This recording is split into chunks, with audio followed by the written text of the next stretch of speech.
é o Evangelho segundo Jesus, o Cristo, o Verbo encarnado, a Palavra Criadora, a voz que tirou tudo do nada e tornou as existências possíveis.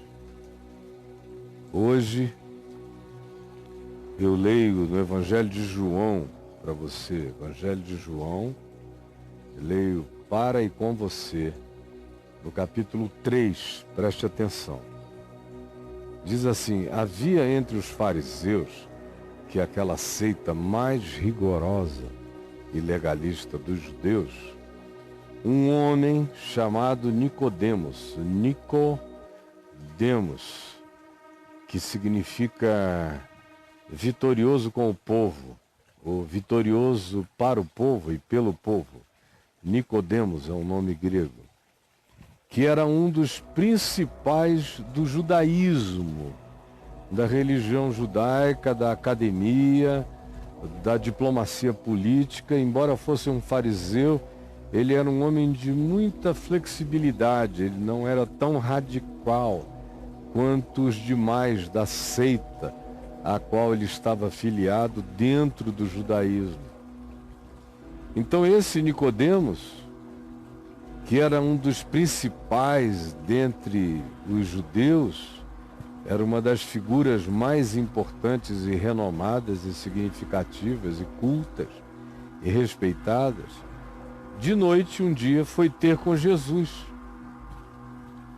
Não queria de dia porque não queria se visibilizar, e à noite, na antiguidade, era noite, não é como hoje, onde noite e dia são a mesma coisa. Não, era escuro, não se via quem ia e vinha. E ele aproveitou este véu da noite e foi ter com Jesus escondido e lhe disse: mestre, sabemos, ele tinha a presunção de saber algo. Sabemos que és mestre. É uma redundância, mestre. Sabemos que és mestre, vindo da parte de Deus. Porque ninguém pode fazer estes sinais que tu fazes se Deus não estiver com ele. Que sinais? Ora, aqui no capítulo 2, no verso 23, portanto, antes de Nicodemos chegar, e é o contexto que explica por que Nicodemos foi ter com Jesus à noite, diz assim: estando Jesus em Jerusalém durante a festa da Páscoa, naquela Páscoa daquele ano, muitos, vendo os sinais que ele fazia em Jerusalém durante a festa da Páscoa, creram nele. Mas o próprio Jesus não se confiava a nenhum deles, porque conhecia todos e não precisava de que alguém lhe desse testemunho a respeito do homem, porque ele mesmo sabia qual era a natureza humana. Então, não havia romances, nem enganos, nem ilusões em Jesus acerca de como o homem reage às coisas e o que ele valoriza. E mesmo reconhecendo grandes significados, o que ele está disposto a trocar para não perder seu poder. Então, é esse contexto, é essa situação que faz Nicodemos dizer: mestre, sabemos que és mestre, porque vimos os sinais. Ninguém pode fazer isto que tu fazes se Deus não estiver com ele. Ele deduz que Jesus só podia ser alguém de significado extraordinariamente superior, enviado por Deus, ou falando da parte de Deus, por causa de uma relação de dedução de causa e efeito. Ninguém pode fazer os sinais que tu fazes se Deus não estiver com ele. É o que a maioria das pessoas usa para discernimentos de natureza teológica. Eu creio que essa pessoa é de Deus porque ela faz milagres. Eu creio que essa pessoa é de Deus porque ela fala bem. Eu creio que essa pessoa é de Deus porque ela expulsa poderes malignos. Quando Jesus nos diz, repetidas vezes, e a mais explícita de todos está em Mateus no capítulo 7, quando ele diz que nem todo aquele que lhe diz Senhor, Senhor, entrará no reino dos céus, mas tão somente aquele que obedece, que se ativa pela obediência à palavra. Como ele também diz que nem todo que diz em teu nome expulsamos demônios, operamos milagres, profetizamos, entrará no reino dos céus.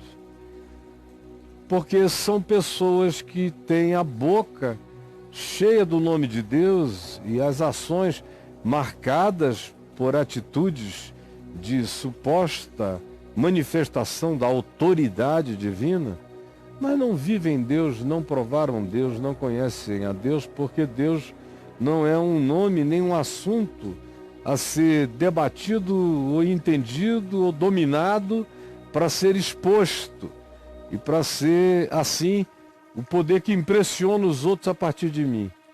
Jesus disse não.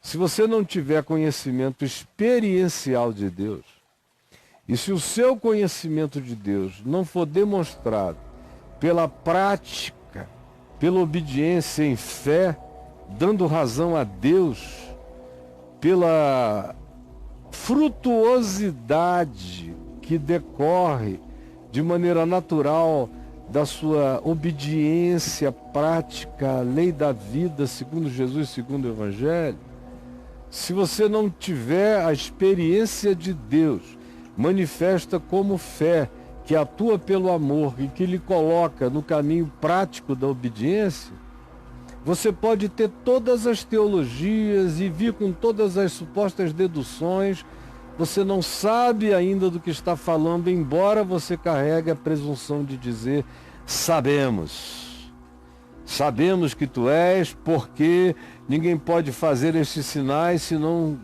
tiver sido enviado por Deus, ou se Deus não estiver com ele. Ao que Jesus respondeu, menos, não é nada disso. Essas lógicas lineares e cartesianas não servem para explicar a relação de Deus com o homem.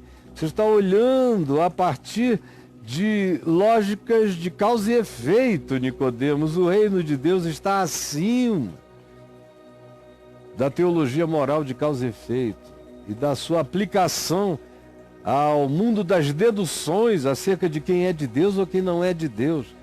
Isso é uma falácia. Portanto, a isto respondeu Jesus. Em verdade eu te digo que se alguém não nascer de novo, não passar pela experiência dessa regeneração essencial, não pode ver, enxergar, discernir, perceber o reino de Deus, nem o que está acontecendo, não vai entender nada. A conclusão será errada, equivocada, a dedução será ilusiva e ilusória. Porque se não houver a mudança da matrix, se não houver a mudança do pressuposto essencial, se não houver a conversão do significado mais profundo do ser, ninguém enxerga essa outra dimensão. A gente passa pela vida vendo só as lógicas lineares.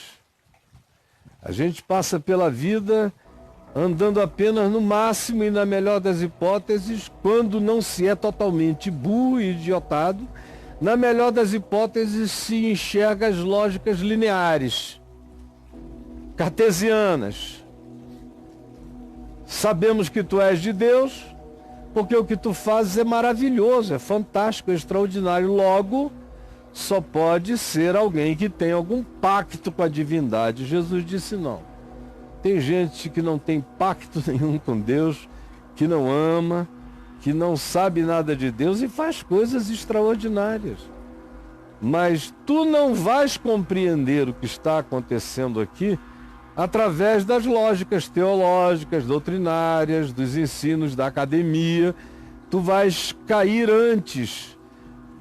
Tu não vais passar a fronteira das lógicas e das conclusões para entrares na dimensão das coisas que não são concluíveis pelas lógicas de causa e efeito, pois elas só são apropriáveis pela fé quando a gente enxerga para além do que os olhos percebem e do que as lógicas imediatas deduzem. Não, eu te digo isso. Se alguém não nascer, não mudar o pressuposto, a matrix espiritual, não pode ver, não pode enxergar, não tem o prisma para discernir o reino atrás do imediato, ou pervadindo o imediato, ou presente em todas as coisas. Os verdadeiros sinais do reino de Deus você não vai enxergar enquanto sua mente ficar presa apenas a essa linearidade. Tem que ser de Deus porque faz coisas fantásticas. Assim o Chris Angel também tem que ser de Deus. O Dynamos, que faz coisas fantásticas, tem que ser de Deus. O Mark Zuckerberg, que inventou um negócio que cobriu a Terra inteira, tem que ser de Deus. Não. Tem muitos fazendo coisas extraordinárias que nunca conheceram a Deus. E tem gente que conhece a Deus profundamente e nunca fez nada extraordinário. Como João Batista, acerca de quem Jesus disse que dentre os nascidos de mulher ninguém alcançou a obediência comprometida e simples, entregue de João Batista. Jesus disse isto acerca dele. E aí o Evangelho diz sobre o mesmo João Batista, que ele, João, na verdade, nunca fez nenhum sinal, nenhum milagre, nunca chamou atenção por nada portentoso. Era o caráter dele que era um grito desafiante, rasgante, provocativo. Mas ele nunca fez nenhum milagre, nenhum sinal. Todavia, tudo quanto ele disse acerca de Jesus era verdade.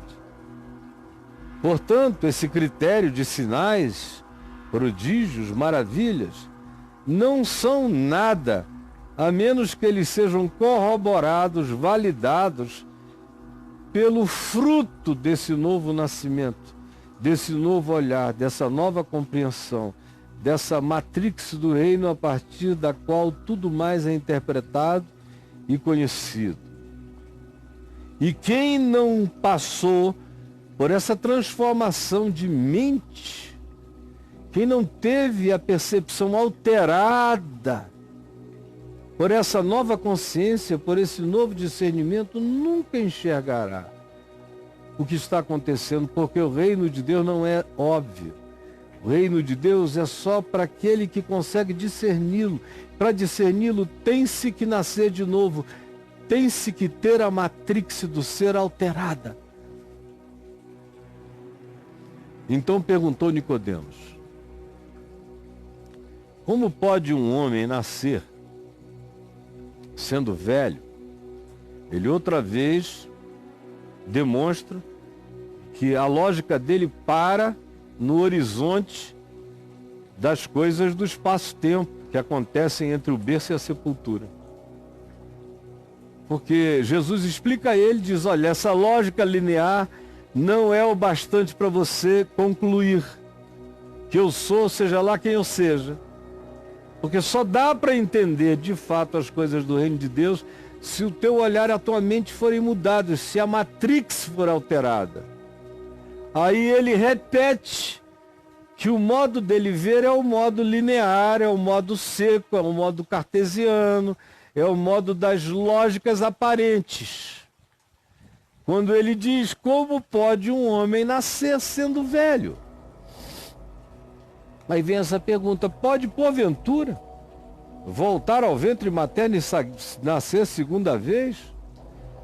O que no mundo contemporâneo eu não consigo realizar, eu não conseguiria, ninguém, nem Nicodemos, nem ninguém, voltar ao ventre da mãe, ficar pequenininho e nascer de novo. A fantástica vida de Nicodemos Benjamin Button. Não. A alternativa a isso seria a reencarnação. morrer, nascer de novo no ventre da mãe para repetir o processo. Também não é disso que Jesus está falando, porque não é isto que Jesus ensina. Nem tampouco é isto que as Escrituras ensinam, em nenhum lugar delas. Mas a pergunta do Nicodemos, na melhor das hipóteses, coloca um homem na crença da reencarnação, porque a alternativa é patética. É um homem já idoso voltar ao ventre da mãe e nascer segunda vez, que é o que essa lógica cartesiana levaria alguém a concluir. Só dá para nascer de novo nesse mundo se ficar criança de novo e nascer no ventre da mãe. Ou se o indivíduo tiver uma doutrina transcendental, dizer só se for pela via da reencarnação. A mãe morrendo e ele também, e numa reencarnação voltando a serem duplas, mãe e filho começando tudo outra vez, o que é também uma fantasia a qual a Escritura não dá nenhuma corroboração ou validação. Então, respondeu Jesus a Nicodemos, ao vitorioso do povo, ao vitorioso do povo. Esse nome vai ficando assim ridículo quando esse diálogo vai se desenvolvendo. O mestre, o fariseu rigoroso, cheio de obediências, ao mesmo tempo em que é cheio de cultura acadêmica e teológica e doutrinária, mas não consegue dar esse salto. Está preso e condicionado a esse mundo das lógicas lineares e cartesianas. Não compreende o que Jesus diz. E Jesus repete, em verdade eu te digo, quem não nascer da água e do Espírito, dessa consciência de que a mente precisa ser transformada pelo arrependimento, que era o que a água, do ponto de vista imediato, para quem estava conversando com Jesus, significava, porque João Batista ainda estava vivo e batizando com água. Então, ninguém tem que interpretar o que é água. João estava vivo batizando com água. Nicodemos vai visitar Jesus. E Jesus responde, quem não nascer da água, portanto, do arrependimento, conforme João Batista está convidando todos a mudarem de mente, a verem que o reino chegou, que é chegada a hora, que está à mão, que está disponível e acessível a qualquer um, pela fé, para quem mudar de mente, para quem der o fruto de que mudou de mente, o fruto da metanoia, o fruto do arrependimento. Se alguém não der esse fruto, não demonstra que compreendeu, que viu, que entendeu, que discerniu o reino de Deus. Por isso, eu te digo e repito, quem não nascer da água e não nascer da mudança interior que o Espírito de Deus produza, provoque, fazendo regenerar a consciência, acordar e despertar e ativar a percepção morta e adormecida do significado de Deus e do seu reino no coração humano, que não for despertado pelo toque do arrependimento e mudado pela regeneração do Espírito, não pode entrar, não pode fazer parte, não pode experimentar, não pode gozar, não pode usufruir, não consegue nem ver o que está acontecendo, como é o teu caso, Nicodemos. Não pode.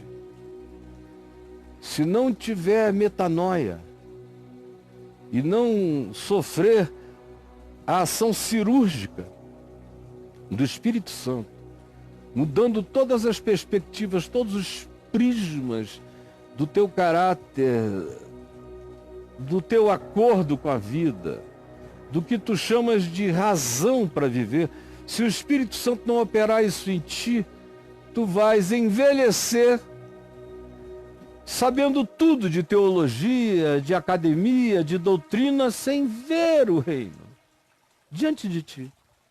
E sem entrar, sem tomar posse, sem experimentar o reino que está posto aqui. Por uma razão, Nicodemos, aquele que nasceu só da carne é carne. Não basta ter nascido no mundo. Você assim é só um ser existente. Carne é carne. Mas o que é nascido do Espírito Santo, do Espírito de Deus, da consciência de Deus, do arrependimento, da decisão por uma vida nova, aquele que é nascido da regeneração, do despertamento que vem do Espírito, ilumina o ser, desse ativamento para a obediência do Evangelho em fé, por amor na vida.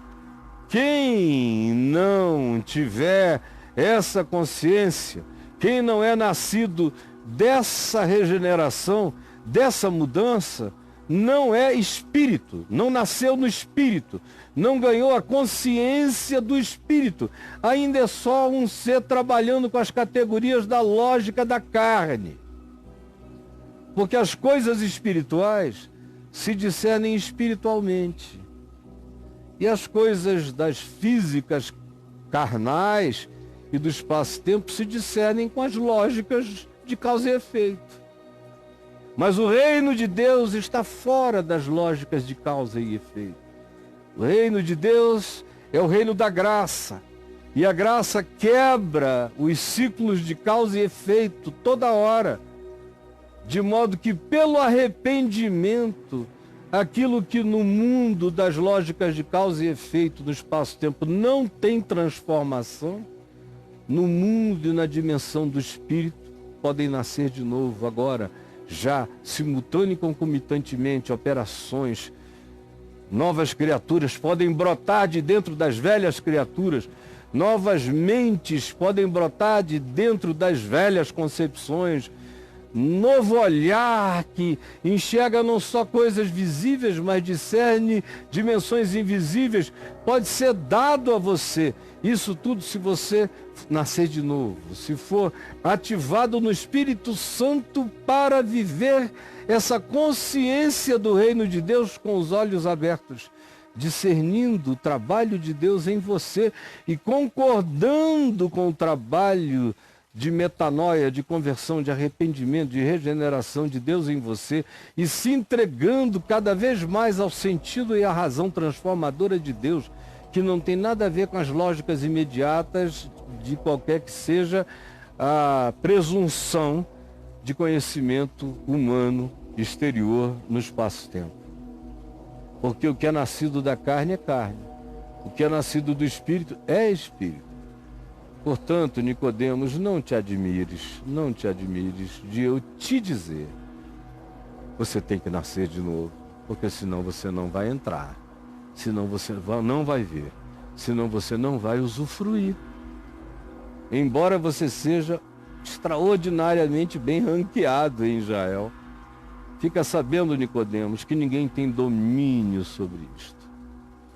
É soberania absoluta de Deus. Então não aches que tu podes controlar. Dizer, eu sei que ele é de Deus porque os sinais que ele faz são de Deus. Ninguém consegue controlar. Ninguém consegue determinar, ninguém consegue condicionar. Se é de Deus, é incondicional e não condicionável. Está para além de todo controle humano. Assim é o que é nascido do Espírito de Deus. Porque o vento, o Ruá, o vento de Deus, o pneuma de Deus, o sopro de Deus, vem de onde quer que ele esteja. O vento sopra de onde ele esteja e para onde ele deseje. O vento sopra onde quer. Ninguém tem poder de determinar por onde o vento vai soprar. No máximo tu ouves o seu assovio, ou farfalhar das folhas nas árvores, ou os uivos de uma penha sendo soprada por um vento misterioso. É tudo que tu consegues saber, ou sentir na tua pele o impacto físico da passagem dele, mas tu não sabes de onde ele vem, de que casa ele está vindo, nem para que casa ele está indo, de que floresta ele está vindo, de que floresta para que floresta ele está indo, em que oceano ele se formou e aonde ele vai terminar e o que ele vai produzir. Ainda hoje, nos nossos dias, a gente supõe que ele vai passar sobre. Às vezes ele passa, outras vezes ele não passa, porque ele sopra onde quer. Sopra onde quer. Ouves a sua voz, mas tu não sabes de onde ele vem nem para onde ele vai. Assim é todo aquele que é nascido do Espírito. Esse que é nascido do Espírito está para além do controle dessas lógicas imediatas, de alguém poder dizer, sabemos. Não, tu não sabes. Vocês todos juntos não sabem. E somente aquele que nasceu de novo, que se deixou regenerar por esse trabalho da metanoia, da mudança de mentes e de significados, operado pelo Espírito Santo, mudando a matrix do coração, somente esse pode ver, somente esse pode entrar nesta dimensão, mas ele próprio também não a controla. Ele é levado daqui para lá, e quando você nasce de novo, você perde a presunção de controlar a Deus e ao Espírito de Deus, ou de dizer quaisquer palavras finais acerca de Deus. Por causa do fato de que se você nasceu do Espírito, se a sua mente sofreu esse upgrade, que vai do espaço-tempo e te introjeta e te põe, te planta e te instala em dimensões celestiais e superiores, de lógicas que não operam na Terra, mas que fazem parte da compreensão daquilo que excede a todo entendimento. Se você não viajar por dentro desse caminho, se não sofrer essa mudança essencial enquanto vive, se não nascer de novo enquanto vive, não vai ver, não vai entrar, não vai discernir, não vai perceber. E toda a tua melhor lógica não vai te fazer concluir. Até porque aquele que experimentou o que de fato eu estou falando, não tem mais a presunção de saber que ele próprio decide o seu próprio caminho. Porque ele agora é um ser nascido do Espírito. E ele apenas obedece. Ele apenas segue. Ele apenas se entrega. Então lhe perguntou Nicodemos, o vitorioso do povo, o melhor do povo, um dos principais dos judeus: como pode suceder isto? É a pergunta dele. Meu Deus, como pode suceder isto? Aí a palavra seguinte é assim: acudiu Jesus. É tipo, Jesus o socorreu, porque o cara entrou num estado de susto, de perplexidade. Ele compreendeu o que não compreendia, o que é raríssimo. É raríssimo. A maioria das pessoas não compreende que não compreende. Mas esse cara, pelo menos, chegou nesse ponto de susto, de pânico. Ele entendeu o que não entendia. Como pode suceder isto? Ele não diz isso não pode suceder, isso é impossível. No coração dele, o coração dele era bom. Ele só tinha que vencer a nicodemice de ser o vitorioso do povo, o acadêmico do povo, essa tolice. E este Nicodemos entendeu. E se deixou sacudir por esse pânico, por essa angústia, por esse pavor. E teve a graça de compreender que não compreendia. E de expressar com veemência seu pânico da sua mais absurda ignorância. E disse a Jesus: como pode? Ele não disse não pode, ele só disse: me ensina como. Qual é o processo? Como é que isso pode acontecer? Em outras palavras, ele está dizendo: eu quero que isso aconteça também comigo. Mas como é assim? Como pode acontecer? Jesus o socorreu, porque o mestre estava angustiado. E olha o que Jesus lhe disse: Qual é a consolação de Jesus? É derrubar de vez a ilusão do homem. A consolação de Jesus é derrubar de vez a ilusão humana. E assim Jesus socorre a Nicodemos com uma pergunta: tu és mestre em Israel e não compreendes estas coisas? São as coisas que as escolas não ensinam. Nenhum curso, nenhuma academia, nenhum rabinato, nenhum seminário, nenhum sacerdócio, nenhum mestre, nenhum corpo docente, de lugar nenhum, sabe isto ou entende isto. Eles são no máximo seres da lógica linear e cartesiana, eles param aonde a mente deles não alcança mais. E aonde as demonstrações empíricas e repetitivas não podem acontecer. Aí eles param. E Jesus disse, não é o bastante saber andar até onde a filosofia, a teologia e a lógica te levam. Você tem que transcender a filosofia, a teologia e a lógica e entender as coisas que as escolas não ensinam. Tu és mestre em Israel e não compreendes estas coisas simples, básicas.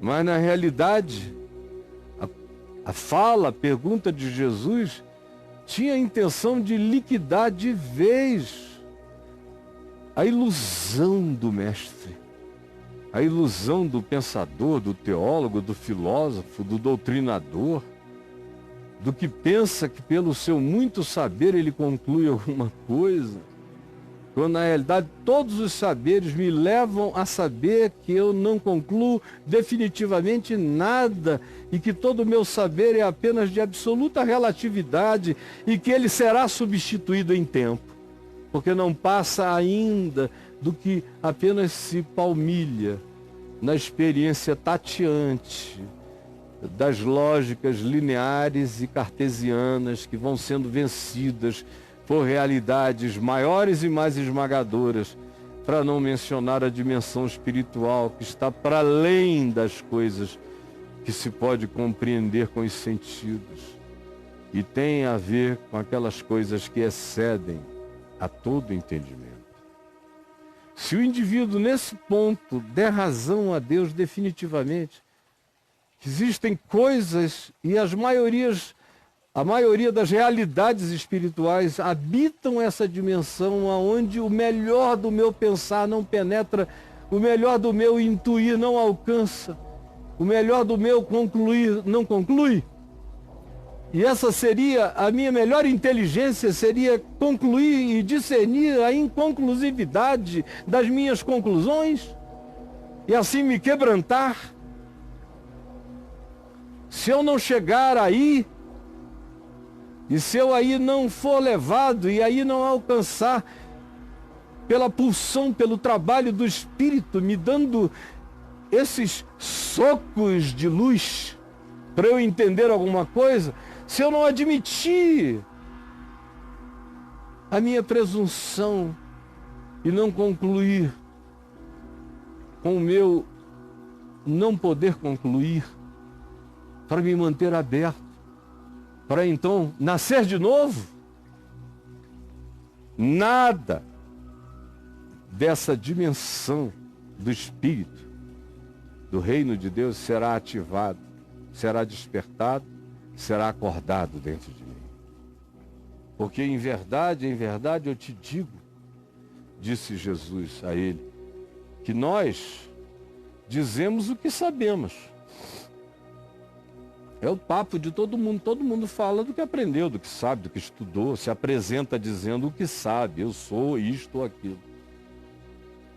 E testificamos aquilo que nós dizemos temos visto. É até onde a gente pode ir. Contudo, eu dizendo o que eu digo, porque eu sei o que eu sei, e mesmo eu testemunhando o que eu tenho visto, você e a maioria não podem aceitar o meu testemunho. Não aceitam o meu testemunho. Ficam concluindo com as conclusões do que apenas vocês experimentaram. E vocês não irão dar o passo além se vocês não puderem crer naquele que viu, naquele que soube, e soube não porque aprendeu com os mestres, mas porque foi ensinado pelo Pai e porque se apropriou de tal modo que isso agora é seu, como tudo isso que eu digo, faço e falo é meu. Se você não aceitar esse testemunho, você não vai ter acesso ao que eu estou falando. Se a palavra que sai da minha boca não for acolhida por você, se o meu testemunho, se as minhas conclusões sobre a falência das conclusividades humanas não forem entendidas e você não se render, não baixar a guarda e não aceitar a palavra e o testemunho das coisas que eu sei e tenho visto do meu Pai, você não vai ver o reino de Deus. Porque se tratando até mesmo de coisas terrenas, do testemunho que eu dou, da conversa possível, do diálogo intabulável, usando os códigos de compreensão que eu estou usando para fazer-me entender. Se você não me entender nem nesse nível da minha explicação aqui e agora para você, como é que você vai conseguir crer nas coisas espirituais, celestiais? Aceita pelo menos a incapacidade que tu tens de concluires sobre as coisas celestiais, as coisas do reino de Deus, as lógicas do Espírito Santo que estão para além do teu poder de alcançar e que são as manifestações que a gente recebe pela fé, e justamente são elas próprias que nos transformam, que nos fazem nascer de novo, que nos ativam e nos regeneram por uma nova percepção. Assim, se tratando de coisas terrenas, não me credes? Como crereis se eu começar a falar das celestiais? Ora, Nicodemos, ninguém subiu ao céu até hoje. Ao céu, não ao céu espacial, não ao sky, mas in heaven, céu espiritual. Ninguém subiu ao céu espiritual, não ao espaço sideral, isso é mole, mas ninguém subiu ao céu, senão aquele que de lá, dessa dimensão superior, desceu, a saber, o Filho do Homem que está aqui na tua presença e ao mesmo tempo tem o seu recíproco no céu. De modo e do modo por que e como Moisés levantou aquela serpente lá no deserto que mordia o povo de Israel, assim importa que o Filho do Homem seja levantado, para que, assim como foi lá no deserto, quando Deus disse que aquele que olhasse para a serpente de bronze erguida por Moisés numa haste e a visse ali, cresce que as mordeduras das serpentes que estavam molestando e envenenando o povo todo e matando, tinham sido absorvidas pela serpente de bronze, no símbolo daquele emblema, ficaria curado. Assim também eu digo que hoje o que está acontecendo é isso. Está todo mundo sendo mordido pelo veneno da morte, como o povo de Israel no deserto. E eu, o Filho do Homem, fui enviado e serei levantado. Era uma expressão para definir a sua cruz. Serei levantado e vou absorver para mim o veneno de todos, para que todo aquele que creia em mim tenha vida eterna. Sabe o porquê, Nicodemos? Porque Deus amou o mundo. Fez isso e faz isso por amor. Se você não entender que tudo isso é fruto do amor e que o nascer de novo acontece porque aquele que não teve pecado, Deus o fez pecado por nós. E ele se tornou o centro de convergência de toda a iniquidade do universo e da humanidade, porque Deus fez convergir tudo para ele. Aquele que não tivesse a consciência de que sua culpa, seu pecado, sua vida de morte foi absorvida na cruz, para que agora, crendo, você veja o reino, entre do reino e se aproprie de uma dimensão eterna para a sua condição humana. Aquele que não tiver essa percepção de fé não vai se apropriar de nada. Agora, se tu queres saber por que Deus age assim conosco, humanos, diz Jesus a Nicodemos, é porque Deus amou o mundo de tal maneira, Nicodemos, que deu o seu Filho unigênito.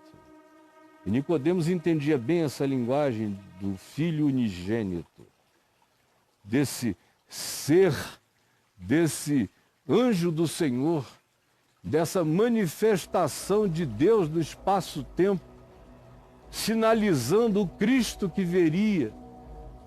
De modo que é isso que Jesus diz a Nicodemos: Deus amou o mundo de tal maneira que deu o seu Filho unigênito, a expressão exata do seu ser, para que todo aquele que nele crê não pereça, mas tenha onde pegar. Segure com segurança e se aproprie da qualidade eterna da vida que não tem fim. Não tem fim porque seja temporalmente imortal, não é assim. Ela não tem fim é porque ela é possuída pela qualidade do amor de Deus. Para além do espaço-tempo, viverá a eternidade em Deus.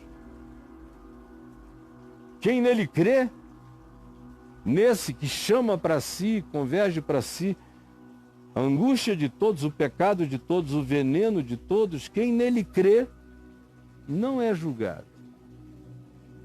O que não crê, sabendo com certeza, diz: não quero para mim, eu me resolvo a mim mesmo, não preciso de perdão, esse já está julgado pelo julgamento que fez da desnecessidade da graça sobre a sua própria vida. Esse já está julgado porque não crê naquilo que já foi feito em favor dele, de modo que tudo convergiu para o unigênito de Deus, para que todos os filhos de Deus ficassem livres de toda e qualquer culpa e pudessem seguir a jornada e não serem apenas homens da carne para a carne, mas seres humanos do espírito para o espírito.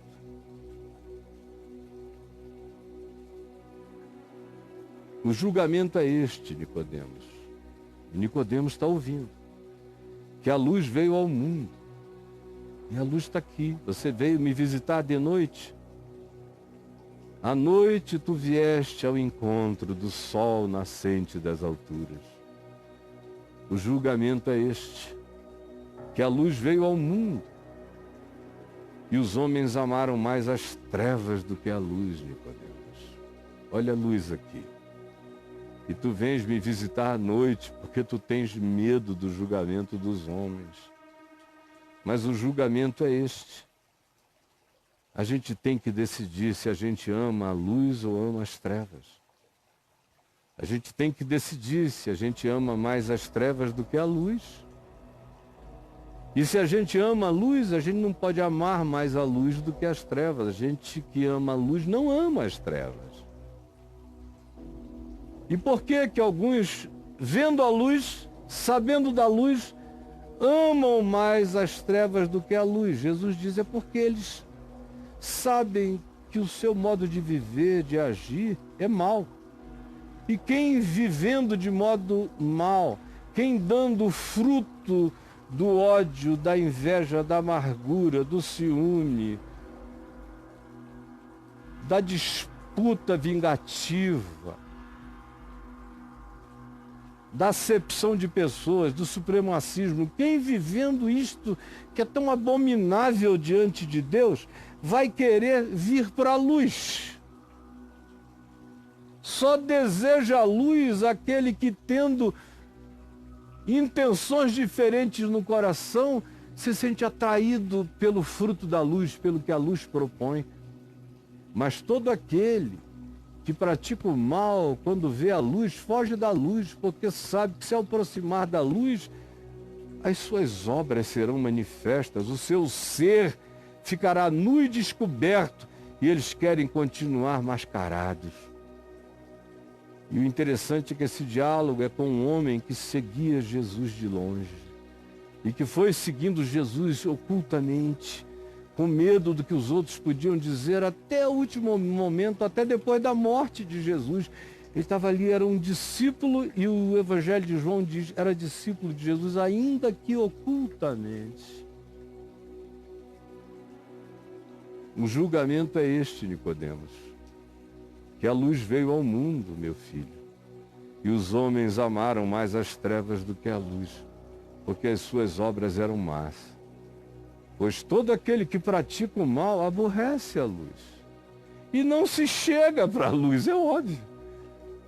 Se um cara todo leproso de maldade vai querer entrar numa sala iluminada, ele quer as trevas ou a sombra que não permita o discernimento nítido de quem ele seja. Assim a maioria vive, porque as suas obras são más. Pois todo aquele que pratica o mal não gosta da luz, aborrece a luz, aborrece o Evangelho, aborrece esta palavra e não se chega para a luz, a fim de que não sejam arguídas, questionadas as suas práticas e as suas obras. Quem pratica a verdade, todavia, pratica a verdade não é para ser conhecida. A verdade que se faz conhecer e não se faz praticar não é verdade. A verdade só se torna verdade pela prática. Quem pratica a verdade aproxima-se da luz, a fim de que as suas obras sejam manifestas, porque são obras de uma vida que acontece em Deus. Depois disto, ou seja, encerra aqui a conversa de Jesus com Nicodemos. Depois disto, foi Jesus com os seus discípulos para a terra da Judéia, ali permaneceu com eles, e ali também ele batizava. Saiu de Jerusalém, não se retirou da Judéia, mas acabou a conversa com Nicodemos. E eu encerro a conversa com os meus Nicodemos hoje, aqui. Jesus deu para entender tudo. Foi simples, foi rápido, mas deu para entender tudo. E eu te peço que aqueles que foram confrontados por esta palavra hoje sejam mais vitoriosos do que Nicodemos, do que esse homem cujo nome significa a vitória do povo, o vitorioso, que tinha assim um nome tão glorioso, mas andava escondido, seguindo nas sombras, à noite, em oculto. Permite que o tapa da verdade, o rasgar do leão de Judá no peito, no espírito da gente, seja tão poderosamente forte e convincente, que muitos hoje decidam sair da sombra e botar a cara para fora, para a vida, nascidos de novo para uma nova vida, sem medo de ser, vivendo e praticando com coragem o manifestar do Evangelho na luz. É o que eu peço que aconteça agora, em nome de Jesus. Amém e amém.